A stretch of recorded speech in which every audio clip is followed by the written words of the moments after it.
சவால்களை வெற்றியாக மாற்றும் ஒருவரை நீங்கள் பார்த்திருக்கிறீர்களா? இது பாராலிம்பிக்ஸ் உலகம். இங்கு மனவலிமை எல்லா கட்டுப்பாடுகளையும் வெல்லுகிறது. இது உடல் குறைபாடுகள் இருந்தாலும் அதனை மீறி தங்கள் திறமையை நிரூபிக்கும் வீரர்களின் மேடை. இந்தியாவும் பல சிறந்த பாராலிம்பிக் வீரர்களை உருவாக்கியுள்ளது. அவர்களில் ஒருவர்தான் டாக்டர் தீபா மாலிக். ஒரு நேர்காணலில் அவர் தனது வாழ்க்கை பயணத்தை பகிர்ந்து கொண்டார்.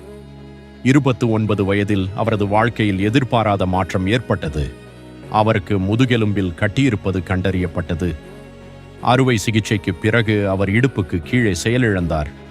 அந்த நேரத்தில் அவருக்கு 2 தேர்வுகள் இருந்தன. ஒன்று வாழ்க்கையை விட்டுவிடுவது, மற்றொன்று போராடுவது. அவர் போராடுவதை தேர்வு செய்தார். விளையாட்டுகள் மீதான அவரது அன்பு அவருக்கு புதிய பாதையை காட்டியது. அவர் பாரா அத்லெட்டிக்ஸ் உலகில் அடியெடுத்து வைத்தார். அவரது பயணம் எளிதானதல்ல. அது கடின உழைப்பும் தைரியமும் தேவைப்பட்டது.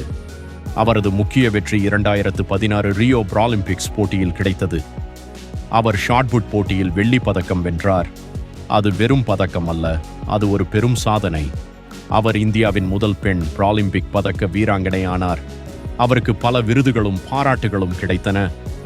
உடல் குறைபாடுகள் ஒருவரின் திறனை தீர்மானிக்க முடியாது என்பதை அவர் நிரூபித்தார். ஆனால் சமூகத்திலிருந்து பல சவால்களையும் எதிர்கொண்டார். பலர் அவரது திறனை குறைத்து மதித்தனர். ஆனால் அவர் அந்த சவால்களை வெற்றிக்கான படிக்கட்டுகளாக மாற்றினார். குடும்பத்தின் ஆதரவு அவருக்கு பெரிய பலமாக இருந்தது. விளையாட்டுகள் சமூகத்தின் பார்வையை மாற்றும் சக்தி கொண்டவை என்று அவர் நம்புகிறார். பாராலிம்பிக்ஸ் மூலம் மக்கள் உடல் குறைபாடு அல்ல, திறமை என்பதை காண்கிறார்கள். அவர் இளைஞர்களை ஊக்குவித்து அனைவருக்கும் சம வாய்ப்பு கிடைக்க வேண்டும் என்று பாடுபடுகிறார். அவரது வாழ்க்கை நமக்கு சொல்லுவது, இந்த உலகம் எல்லையற்ற வாய்ப்புகளால் நிரம்பியுள்ளது.